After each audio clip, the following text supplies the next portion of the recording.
Hey guys, today's video we're going to talk about hammers. Yesterday I did a video on pliers and started from the ground up. And quite a few people actually sent comments and messages saying they really appreciated that I did start from the ground up, and I did get a request from Prepper Nurse to do the same kind of video with hammers. And I know a lot of you guys, this is, basic level 101 stuff, but for some people who just aren't into home repair, maybe they live in the city, or maybe they're just young. Hey, we have a lot of subscribers who are under 18. This is for you guys. Everything you need to know about hammers for when it comes to home repair, working around the homestead, or even just general survival. So here we go. Hammers, all different types, all different shapes, all different sizes, all different materials. There's a lot of different kinds. It can be really intimidating to pick them out as to what you're going to need. Now, most people, when you say hammer, they think of this. A old rusty 16-ounce hammer with the nail puller in the back, the claw-style nail puller in the back on a wood handle.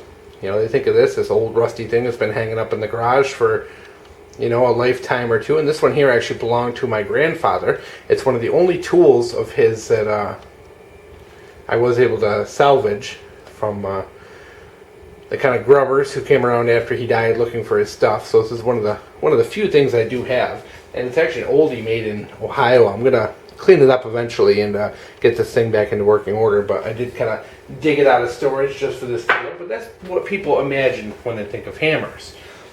That thing you're going to use to hang pictures or do repairs inside the house. And that's what most of you are going to buy, and it's going to be sufficient for all of your needs. But when it comes to having the homestead, being interested in survival and self-reliance, you're going to need a little bit more.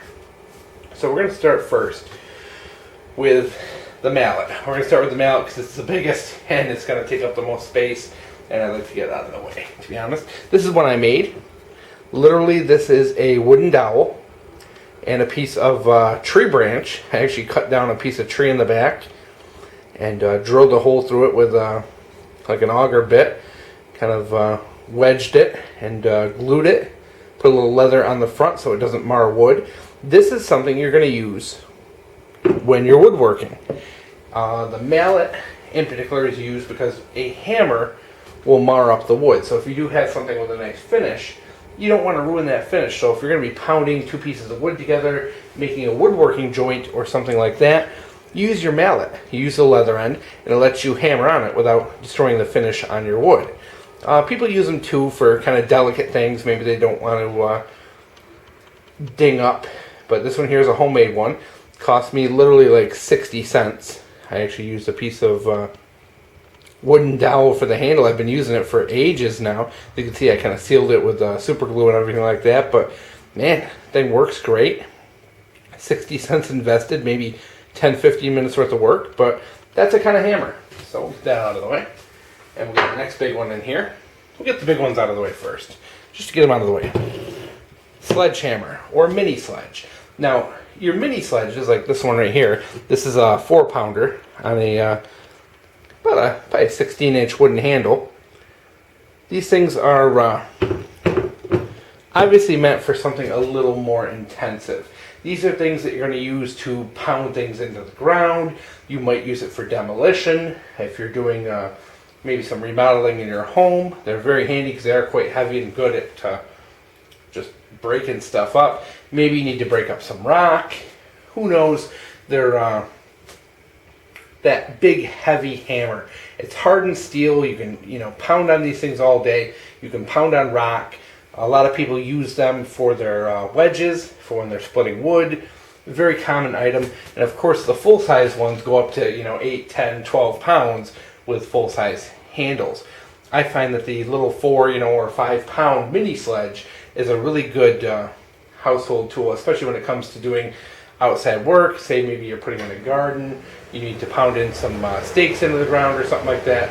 Very, very, very handy. And these are relatively inexpensive too.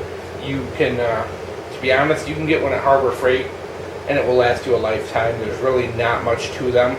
They're very, very simple. So don't be afraid to go cheap, and I very rarely say that. This one here is a cheap one, probably, you know, $10, and I've had it for quite a few years and used it very extensively, and it's still, you know, pretty much perfect. So that one down without trashing it. All right, let's rearrange here. Next, we'll talk about the Ball-peen hammer. This one here, as you can see, looks pretty much new. I bought this thing. I've only used it a couple of times, to be honest. It's not too often these days that we do any peening. Just the way things are in modern tools, really, it's kind of not as necessary as it used to be. Ball-peen hammer is a rounded hammer end that's used for shaping metal. You would use this in particular. I use these a lot, say if I'm restoring old knives or working on old tools or things like that. A lot of the handles were peened, which is what they do is put a pin through it, and then they would round off the edge with this round part of the hammer. You would tap it and it would round off the soft steel. Of course, you have the bigger end here, which is more for flattening, and this is a big 32 ounce. They aren't all this big. They go from like literally little tiny like 8 and 10 ounces all the way up to, I think the biggest I've seen is like 32. This is on the bigger side. Of course, you can get them wood handled, synthetic handle, whatever, but they're a very handy tool. And you know, it's not something you may use every day like this one here. It's still pretty much new, like I said, because I don't have a lot of use for it. I typically, maybe I pull apart an old pocket knife and, you know, refurbish it or something like that. I use that to kind of repeen it back together when I'm done. Occasionally, you know, maybe you are building something and you just have like a piece of jagged metal somewhere. You can use this to peen it, round it off, you know, kind of whatever. Handy tool. A lot of people don't know what they're for and ignore them, but they are handy. They're definitely a handy tool for the homestead. Shoot, I don't have it, but in lieu of the rubber mallet, I should have grabbed it. I forgot, guys. You can also get rubber mallets. Wood is not the only option. They do make very nice rubber ones.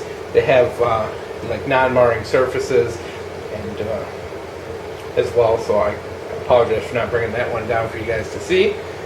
I don't have one to show you, but the next kind of hammer we're going to talk about are little finishing hammers. Usually they'll call them tack hammers or finishing hammers. They're usually small, 10, 12, 14 ounces. Small little head on them, little handle. They're for hanging up things like molding or just small jobs where you're using finishing nails or even tacks. They're pretty handy. Mostly, the only time you really use them is maybe if you're working on a model or something like that where you need a really small hammer to get into a tight spot, just to get in some small finishing nails. So let's move on from here and talk about your regular hammer, which is your normal kind of household claw hammer. Here's another one I have that's I think this is probably 20 years old. I think I bought this when I was like 15. It was like my first hammer. It's got a synthetic handle. Seen a lot of use over the years. Probably sat in the trunk of my car for, you know, since I've had a car, pretty much. This one I pulled out of my car. As you can see, it's got a smooth face, typical claw back, and you can tell a little bit of a difference here, and we'll show this up close. You can see the difference between these two hammer heads. How one has a this one here in the bottom, this is very kind of rounded off versus this one that comes out. There's a difference in that, and there's a reason for it.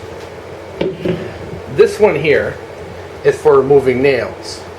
This one here is kind of it's called a rip claw. This is more for tearing things apart. This is something you might use to pry apart 2x4s that are nailed together or wood that's nailed together. This is a little more handy for demolition work than your traditional claw, which is for removing nails. So even though these hammers are the same weight, same length, they have that different style in the back. And I just wanted to point that out because it is very important when you're selecting. If it is a hammer you're going to be using for, you know, maybe demolition or anything like that, you're going to want the rip claw. You know what? They're cheap. You should have one of each.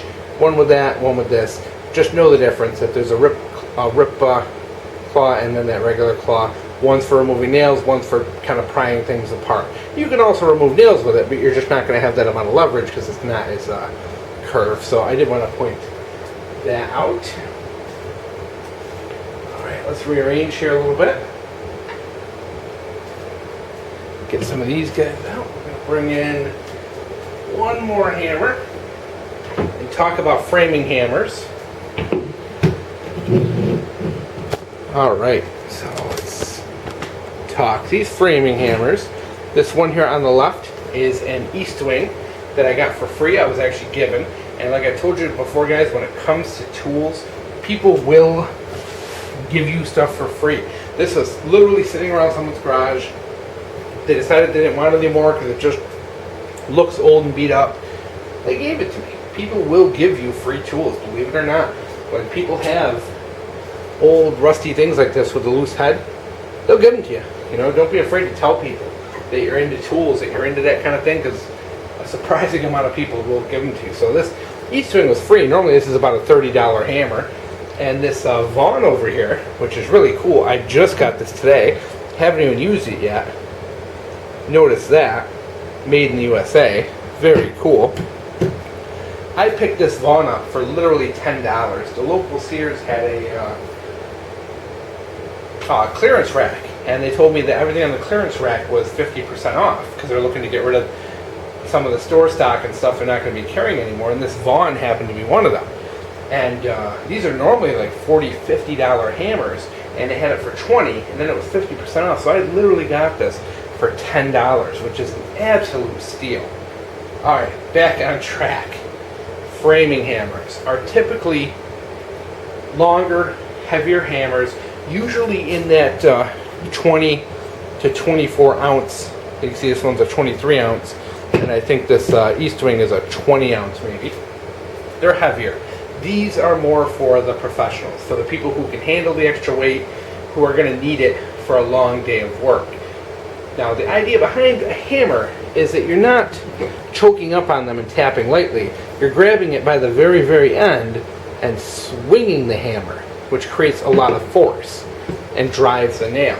Now, the heavier head, of course, gives you more power, and you have to use less of your muscles. So you're using the weight of the hammer to drive as opposed to your muscles. So in theory, they're actually supposed to cause less fatigue over time because you do have that extra weight to bring down. Now, however, if you are a small person or just not used to tools, or maybe you have some weakness in your hand because of a disability or something, sometimes these heavier framing hammers are a little more difficult to handle accurately. So you really need to stick with something more like this that I showed you, the 16 ounce. With the rip claw. These are for construction. These are for big long jobs where you're going to be doing something all day and you don't want to tire yourself out using your muscles to drive those nails. So these are bigger, heavier, much longer handle. We'll bring one up for comparison. So as you can see, you're definitely a couple inches longer in your handle. The head, you know, you're talking almost half a pound heavier. Now there's two different styles, of course. This one here with a smooth head, and these are supposed to be slightly rounded in the front, and the reason for that is that it will help set the nail flush with the material, which is kind of neat. And then you have the milled face, which is, you see, it has this kind of waffle pattern in it, and that is designed to give you a little better grip on the nail as you hammer. Now, of course, the major difference between them is that milled face is going to mar up any wood that you hammer into. So if it is something that's going to be presented or shown, like say you're building a deck, you may want to use something like this so you're not marring up the wood. These milled faces definitely do really can leave that kind of waffle pattern on the wood. Now, both of these are full metal construction. You can get these with wood handles, you can get them with synthetic handles. I prefer the all steel construction for a couple reasons. Number one, this is the hammer you're going to use most for demolition as well, if you're tearing something down. And the cool part is typically they make these with kind of a nice thin handle to them that's kind of sharp. So say if you are going through drywall or something like that, these will kind of almost cut through which is really nice. They will just kind of cut through any soft materials that you hit with it, as opposed to your wooden hammer. If you're using this for demolition and this catches on the drywall, you go through and it hits the drywall, it's not going to do much. It's just going to sit there. So it is kind of an added feature, and it does kind of slice through anything that gets in its way and helps with that as well. So I do, like I said, I prefer the all steel for that reason. If you're going to be using it, it has that added benefit. Plus, it keeps you from choking up. One of the big tendencies with a big hammer like this is to want to choke up because it's heavy. Don't do that. You lose all your force, all your power. It's kind of bad for your wrist too. One like this, it keeps you right where you belong, right on the edge. So I just like that style. I have one of each, of course. When I saw this Vaughn, I wasn't going to get it, but when I saw it had a milled face, I wanted to get one because I don't have one with a milled face, so I was able to pick one up for $10. Normally these are pretty expensive. Framing hammers usually run like $30 to $50 or even $60, sometimes even more depending on the quality. So luckily I'm able to have two of them that were made in the USA here, and I have $10 invested between them. So as you can see, guys, hammers are, a lot of difference between them, a lot of little subtleties in their designs. So like I said, the big things, of course, to pay attention to are the weight of the head, the type of claw in the back, the handle material, whether you want a synthetic steel or wood handle, and then just making sure that you're matching up the type of hammer with the type of work you're using.